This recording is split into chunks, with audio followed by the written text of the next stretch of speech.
Shalom ibu-ibu yang dikasihi Tuhan, senang sekali hari ini kalau kita boleh bertemu melalui ibadah online yang kita lakukan hari ini. Dan saya berharap kita tetap sehat, kita tetap semangat untuk beribadah kepada Tuhan. Dan sebelum kita merenungkan kebenaran firman Tuhan, mari kita berdoa. Tuhan, kami sungguh bersyukur untuk kasih setia Tuhan dalam kehidupan kami. Terima kasih karena Tuhan sudah menolong kami sepanjang minggu ini. Hingga pada hari ini ya Tuhan, kami kembali datang untuk memuliakan Engkau, beribadah bersama-sama. Dan saat ini kami mau mendengarkan firman-Mu. Biarlah Tuhan yang menolong dan memberkati kami. Sehingga kebenaran firman-Mu terus menguatkan kami, memampukan kami untuk menjalani kehidupan kami di dalam takut akan Tuhan. Kami mau merenungkan firman-Mu. Di dalam nama Tuhan Yesus Kristus, kami bersyukur, kami berdoa. Haleluya. Amin. Kita akan membaca kebenaran firman Tuhan di dalam 1 Samuel pasal yang ke-24.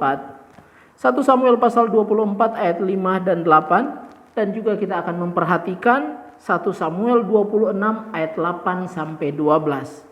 1 Samuel 24 ayat 5 sampai 8. Demikian firman Tuhan.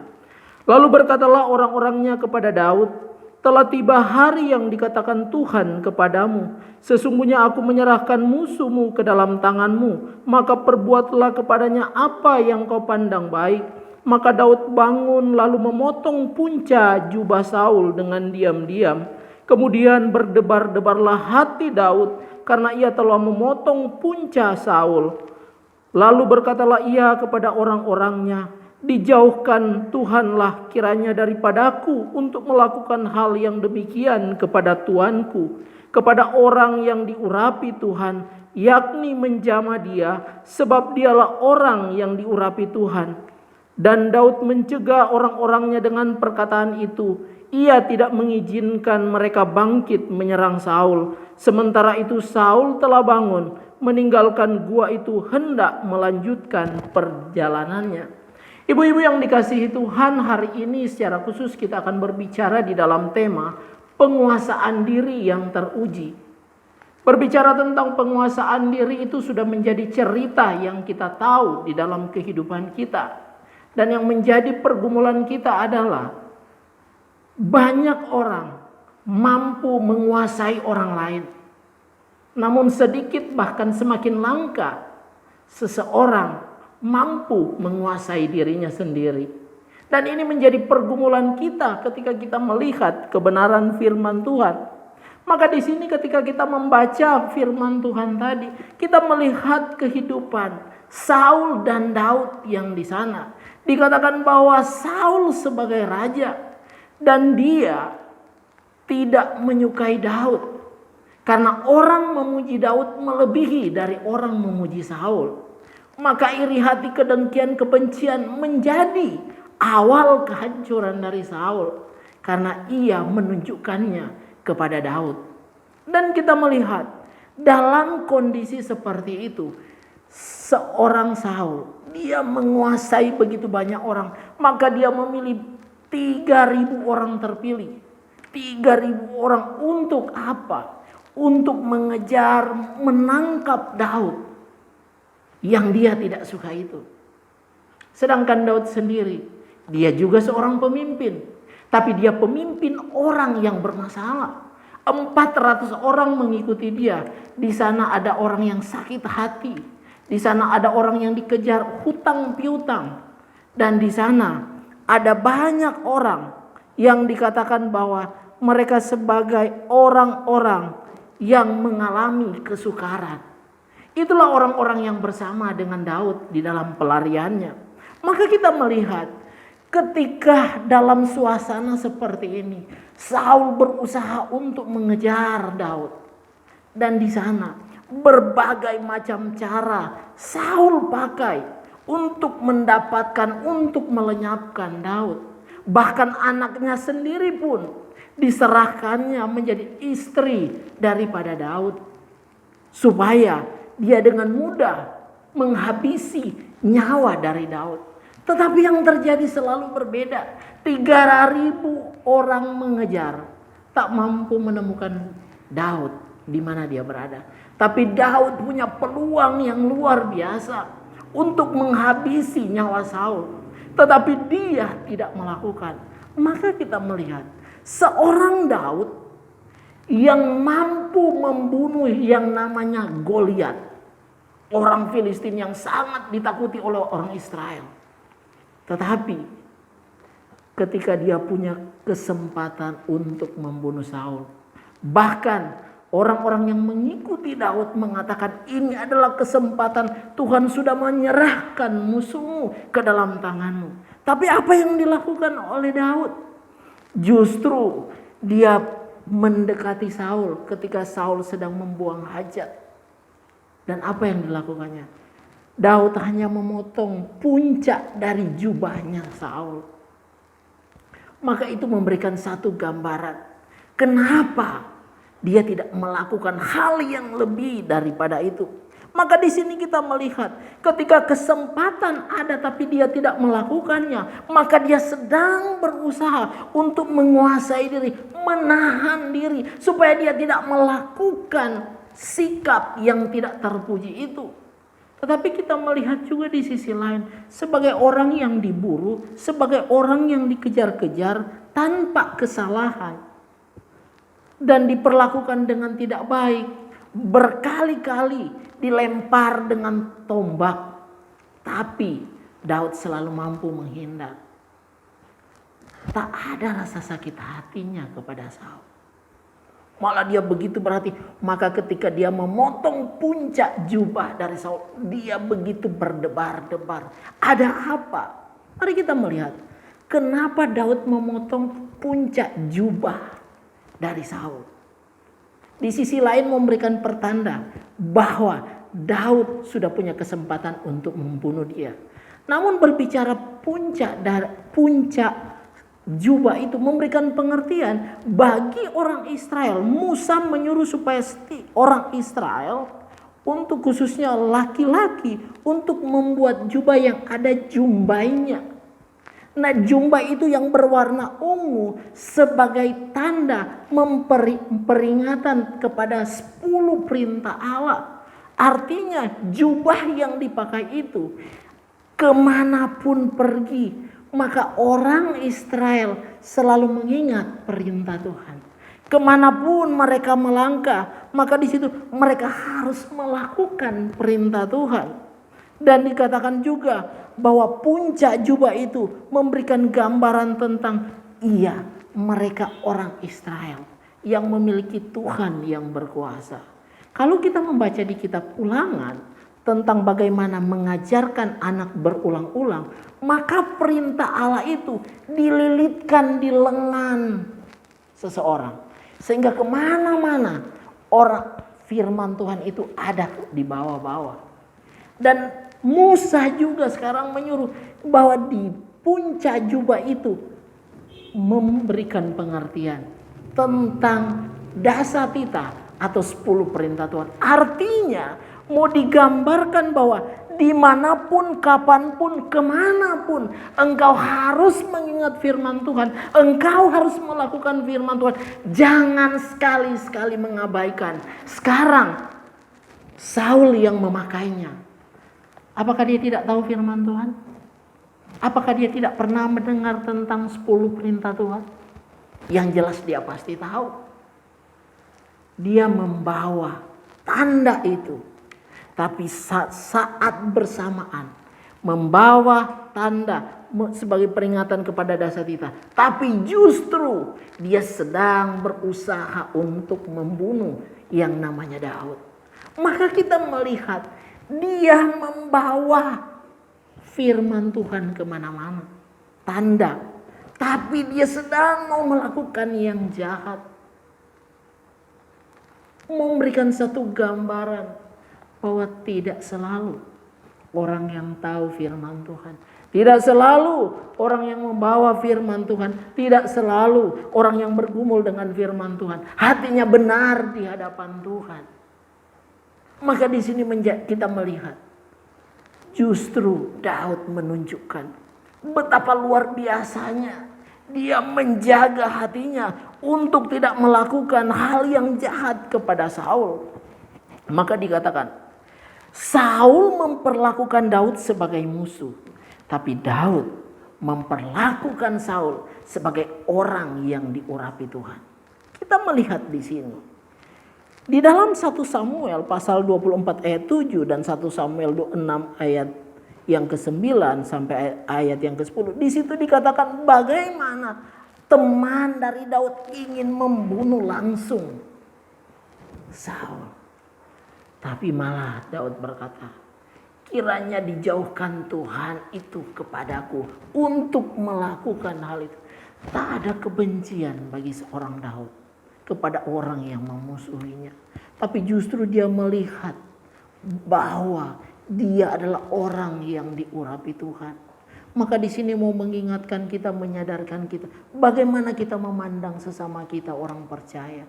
Bagaimana kita memandang orang-orang di sekeliling kita. Adakah kita mampu menguasai diri ketika orang mungkin membuat kita tidak suka dengan dia? Maka seperti apa kita? Berbicara tentang penguasaan diri yang teruji, itu adalah merupakan satu kesatuan di mana engkau tahu tentang penguasaan diri, engkau tahu menahan diri, tetapi saat yang bersamaan tindakan itu harus dibuktikan. Maka kita melihat dalam Alkitab dijelaskan ada yang namanya penguasaan diri yang palsu. Kalau kita mengingat kisah Esther, kita mengingat pasti yang namanya Haman.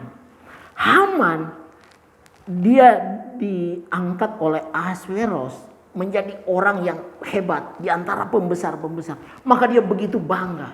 Tetapi ketika dia keluar dari istana raja, maka di pintu gerbang di situ duduk yang namanya Mordekai, paman dari Esther. Di pikiran dia supaya Mordekai hormat sama dia, tapi Mordekai tidak menghormati dia. Maka begitu panasnya hatinya, dia begitu kesal. Kenapa engkau tidak menghormati aku? Aku ini seorang pemimpin, aku ini berkuasa, kenapa engkau tidak menghormati? Maka dia menahan rasa marahnya dia, dan dia pulang ke rumah. Tapi yang terjadi saat sampai di rumah, dia menceritakan kepada teman-temannya termasuk istrinya. Dan di sana mereka mufakat untuk apa? Mencari cara untuk melenyapkan Mordekai. Dengan mereka membuat tiang untuk menyulahkan Mordekai. Nanti mereka akan laporkan kepada Ahasveros supaya dia disulahkan di tiang itu. Kita melihat dia pulang ke rumah berpikir apa yang harus dia lakukan untuk melenyapkan Mordekai. Tapi justru dia mampu menahan diri tidak marah di depan pintu istana, pintu gerbang istana kepada Mordekai. Tapi dia pulang, justru dia membuat rencana yang jahat. Hati-hati buat kita sebagai orang Kristen. Maka kita melihat ketika Kain menjadi panas hatinya, dia sendiri tak mampu menguasai lagi dirinya. Maka Tuhan menegur dia. Apakah engkau tidak akan bahagia kalau mukamu itu menjadi bahagia? Jangan seperti itu. Tetapi Tuhan pun tak dipedulikan oleh Kain. Karena ia udah gak mampu menguasai diri. Dan dia melenyapkan nyawa adiknya. Mari kita melihat penguasaan diri yang palsu digambarkan dalam Alkitab. Bahkan ketika Yesus hadir di dalam dunia, Yesus menegur langsung orang-orang Farisi yang mereka memakai jubah yang sangat bernilai, tetapi jubah keagamaan justru tampil begitu luar biasa di luarnya, tetapi di dalamnya mereka punya kelicikan hati yang busuk di dalam. Tampak di luar begitu bagus, tapi di dalamnya bobroknya minta ampun. Maka Tuhan menegur mereka. Yesus menegur mereka, jangan engkau seperti itu. Jangan tampak luarnya bagus, tapi dalamnya kamu berantakan, kamu busuk hatinya.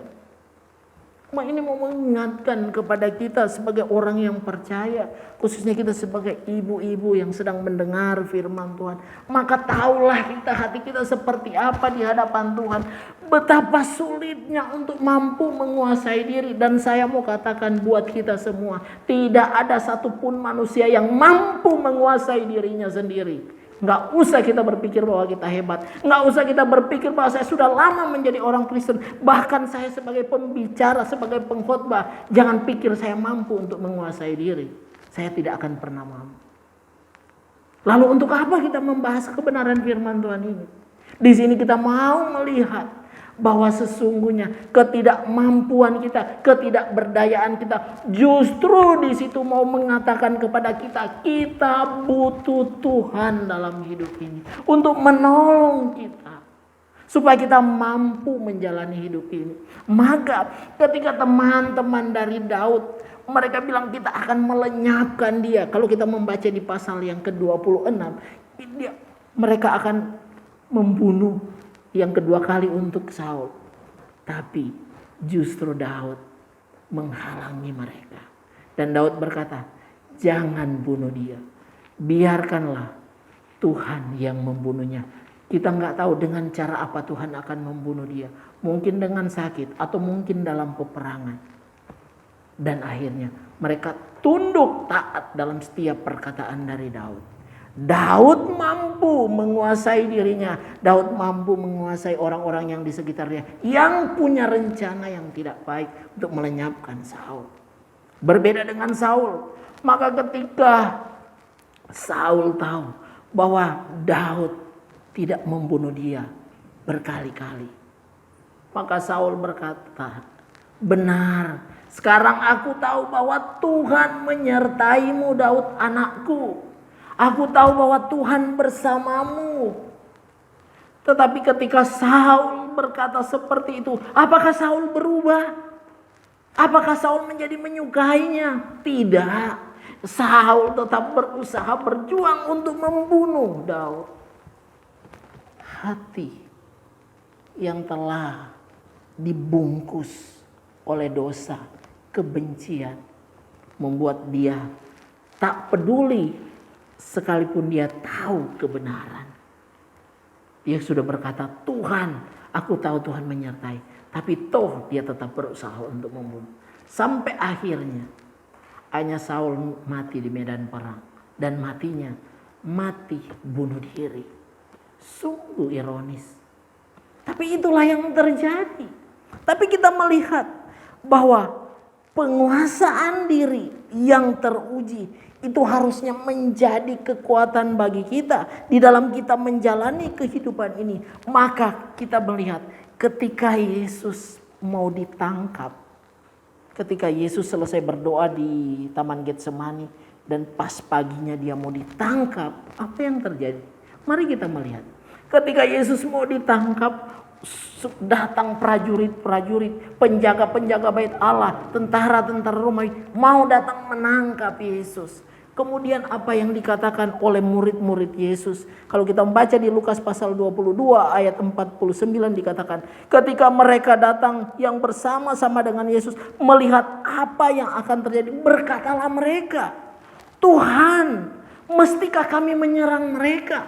Murid-murid ingin melawan. Tetapi Yesus berkata, Matius 26 ayat 53, atau kau sangka bahwa aku tidak dapat berseru kepada Bapakku supaya ia mengirim lebih dari 12 pasukan malaikat untuk membantu aku? Yesus sangat mampu untuk mengalahkan penjaga-penjaga bait Allah yang mau menangkap dia. Yesus sangat mampu untuk melenyapkan tentara-tentara yang bersama-sama dengan imam besar yang mau menangkap dia. Tetapi Yesus tak melakukan sedikit pun. Malah Yesus berkata, ini aku yang namanya Yesus. Dan mereka menangkap Yesus. Bukankah Yesus mampu melenyapkan mereka? Tetapi kenapa Yesus tidak melakukan? Bukankah Yesus mampu menghindari penderitaan itu? Tetapi kenapa Yesus tidak melakukan? Ia menahan dirinya. Sekalipun ia menderita. demi hidupku dan hidup kita semua. Maka di sini kita melihat Kain yang tak mampu menahan diri sekalipun sudah ditegur oleh Tuhan. Saul yang tak mampu menahan, menguasai diri sekalipun dia tahu Tuhan menyertai Daud. Sedangkan Yesus sendiri, dia mampu untuk mengalahkan orang-orang yang di depan dia. Tapi dia menahan dirinya. Sama seperti Daud, dia mampu dan punya kesempatan yang luar biasa untuk membunuh Saul. Tapi tidak dilakukannya. Mau memberikan betapa luar biasanya orang seperti Daud. Orang seperti apa sebenarnya? Maka kalau kita membaca tentang kehidupan Daud, maka dikatakan sejak Daud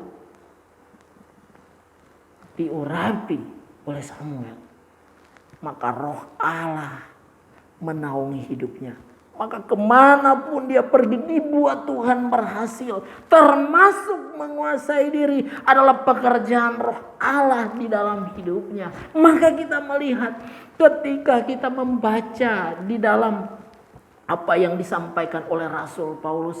Bahwa orang percaya yang telah menjadi pengikut-pengikut Kristus. Yang telah hidup di dalam terang. Orang yang hidup di dalam terang mau digambarkan seperti ini. Kalau kamu percaya kepadaku, maka engkau harus dipimpin oleh rohnya yang kudus. Maka dia mengatakan kepada jemaat yang ada di Galatia bahwa di dalam buah roh bagian terakhir penguasaan diri. Siapa yang mampu untuk hidup menguasai diri? Saya sudah mengatakan tidak ada yang mampu. Tapi orang yang percaya kepada Kristus diberinya kuasa kepada kita. Diberinya rohnya yang kudus untuk mampu kita menguasai diri. Maka jangan sampai ketika kita bertemu dengan banyak orang, kita mampu menguasai diri. Tetapi ketika kita tidak bertemu, mungkin kita berada di rumah, kita menunjukkan sikap kita yang tidak baik. Ketika kita tidak suka dengan orang lain, maka di depan orang itu mungkin kita tampak begitu baik. Ketika kita tidak menyukai orang lain, maka kita di depan banyak orang, kita bisa menunjukkan kita tidak ada masalah dengan dia. Kita bisa menunjukkan kita mengasihi dia. Kita bisa menunjukkan bahwa kita sesama orang percaya. Tetapi ketika dia pulang ke rumah atau bersama dengan siapa yang senang dengan dia, maka mereka mulai membahas, bercerita apa yang harus kita lakukan terhadap orang ini karena aku tidak suka dengan dia. Maka saya mau bilang buat kita semua, orang yang seperti ini, dia adalah seorang yang munafik. Dia yang namanya memiliki penguasaan diri yang palsu. Seperti Haman terhadap Mordekai. Tapi hatinya mempunyai kejahatan. Seperti orang Farisi yang ditegur oleh Yesus Kristus sendiri.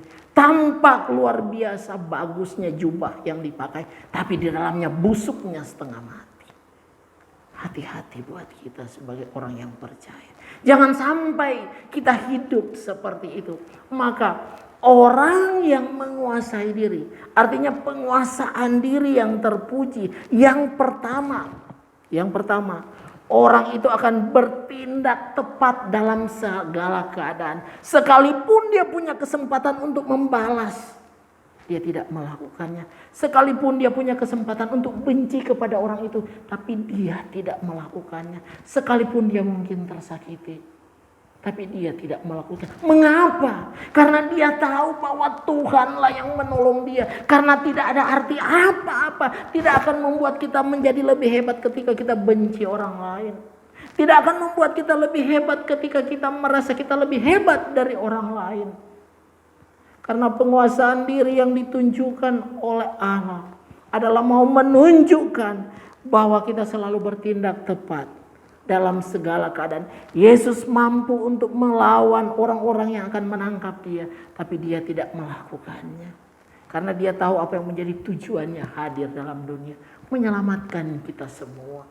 Maka kita melihat penguasaan diri yang teruji yang kedua maka kita tidak mencari kepuasan diri, tidak mencari keuntungan sendiri. Berbeda dengan Saul, demi namanya, demi kehormatannya, dia berjuang mau melenyapkan yang namanya Daud, yang bagi dia seorang pengganggu kenyamanannya. Tapi dia tidak melakukannya.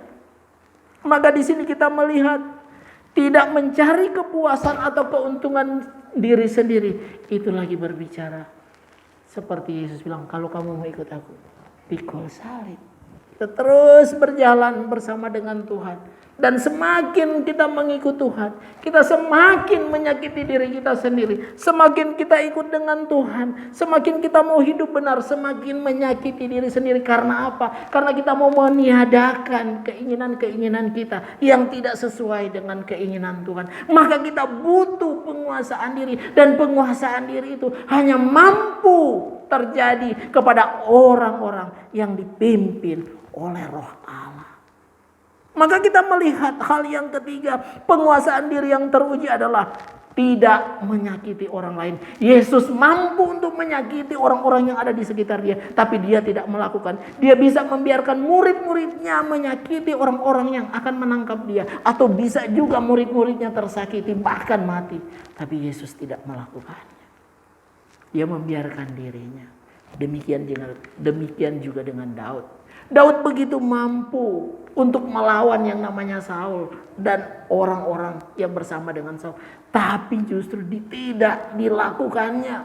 Dia tidak mau menyakiti orang lain. Apalagi dia mau menyakiti hati Tuhannya. Mau mengatakan saat kita hidup dalam dunia ini, kalau hidup kita suka menyakiti orang lain, itu pertanda kita tidak hidup takut akan Tuhan. Itu pertanda kita tidak hidup dikuasai oleh Roh Tuhan. Maka hati-hati buat kita menjalani kehidupan kita saat ini di tengah-tengah pandemi COVID-19 saat ini. Seperti apa kita sebagai ibu-ibu, seperti apa hidup kita sebagai oma-oma yang mengasihi Tuhan. Adakah kita menunjukkan bahwa kita hidup tetap bersyukur kepada Tuhan? Adakah kita tetap berharap kepada Tuhan? Ketika kita diperhadapkan dengan orang yang ada di rumah kita, mungkin suami kita menyakiti kita, anak kita menyakiti kita, pembantu mungkin menyakiti kita. Bagaimana sikap kita yang sesungguhnya? Adakah kita tetap menunjukkan bahwa kita dipimpin oleh Roh Allah atau tidak?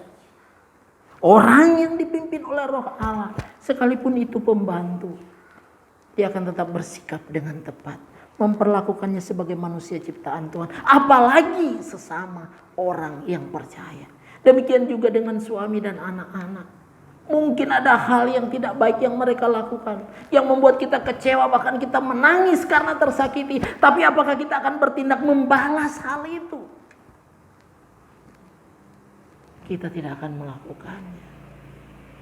Tapi kita dituntut oleh firman Tuhan. Mari kita memiliki penguasaan diri yang teruji. Dan untuk menjadi teruji, kita diberi persoalan untuk menjadi teruji. Kita diberi masalah sehingga kita tahu kita teruji atau tidak. Cintailah Tuhan dalam hidup kita. Dan biarkanlah Roh Tuhan yang bekerja dalam hidup kita. Maka kita akan mengerti arti kehidupan ini di dalam pengiringan kita kepada Tuhan. Ibu-ibu yang dikasihi Tuhan, mari kita berjuang bersama. Mari kita bergandengan tangan bersama. Menjadikan diri kita sebagai ibu, sebagai oma yang bertindak dengan benar. Yang tidak mencari keuntungan diri sendiri. Dan yang tidak menyakiti hati orang lain. Itulah hidup kekristenan kita. Dan biarlah kita berjuang bersama menjadi orang-orang yang menguasai diri dalam hidupnya. Sehingga kebenaran firman Tuhan menjadi nyata bagi kita. Dan kita bertindak nyata di kehidupan ini. Sehingga orang lain melihat. Sungguh ibu-ibu, oma-oma yang mengasihi Tuhan. Hidup mereka mencerminkan sebagai orang yang mengasihi Tuhan. Bertanding bersama, berjuang bersama demi untuk hormat, kemuliaan bagi nama Tuhan. Tuhan Yesus memberkati. Mari kita berdoa. Tuhan, kami sungguh bersyukur untuk kasih-Mu di dalam kehidupan kami. Tuhan sudah menolong kami, Tuhan sudah memimpin kami. Biarlah kami tetap setia kepadamu. Dan biarlah Roh Kudus sendiri yang menuntun, memelihara kami, menguasai hidup kami. Secara khusus buat kami sebagai ibu-ibu. Biarlah Tuhan, Kau terus memberikan kami hati yang mencintai-Mu ya Tuhan. Hati yang mau diproses oleh Tuhan. Hati yang mau dibentuk oleh Tuhan. Sehingga kami berjuang untuk menguasai diri kami di dalam tuntunan dan belas kasihan Tuhan. Tuhan melihat setiap pergumulan dari ibu-ibu kami. Tuhan melihat setiap apa yang menjadi harapan mereka. Biar Tuhan Engkau yang turut campur tangan di dalamnya. Sehingga hidup dari orang tua kami terus percaya kepada Tuhan, terus berpegang kepada Tuhan, mengandalkan Tuhan di dalam kehidupannya. Terima kasih ya Tuhan, terima kasih. Kami berdoa ya Tuhan secara khusus untuk ibu-ibu, biarlah hati mereka terus terpaut kepadamu ya Tuhan. Dan secara khusus juga kami berdoa untuk Bapak Poltak yang sedang dirawat di Rumah Sakit Tarakan, anak dari Ibu Rosdiana. Biarlah Tuhan Engkau yang menolong Bapak ini, sehingga dia tetap berharap kepadamu, tetap percaya kepadamu, tetap memohon belas kasihan Tuhan. Sehingga di dalamnya biarlah Tuhan yang menyatakan kehendak dan ketetapan-Mu baginya. Secara khusus buat Ibu Rosdiana, biarlah Tuhan yang terus menolongnya, memberi kekuatan kepadanya, memberi ketabahan kepadanya untuk terus menjalani bahkan mendampingi anaknya. Terima kasih ya Bapa, terima kasih. Demikian juga dengan kami semua sebagai ibu-ibu. Biarlah kami terus bertanggung jawab di dalam kehidupan kami, menjaga hubungan pribadi kami dengan-Mu ya Tuhan, sehingga itu boleh teraplikasi di dalam kehidupan kami sehari-hari. Terima kasih ya Bapa, terima kasih. Kami sungguh percaya Engkau begitu mengasihi kami, dan biarlah kami tetap hidup takut akan Tuhan. Hidup kami tetap dituntun oleh kuasa Allah yang kudus, dan hidup kami hidup di dalam penguasaan diri. Terima kasih ya Bapa, terima kasih. Kami berdoa untuk setiap kegiatan ibadah ibu-ibu. Biarlah Tuhan yang menolong dan memberkati. Dalam nama Tuhan Yesus Kristus kami bersyukur, kami berdoa. Haleluya. Amin. Tuhan Yesus memberkati. Shalom.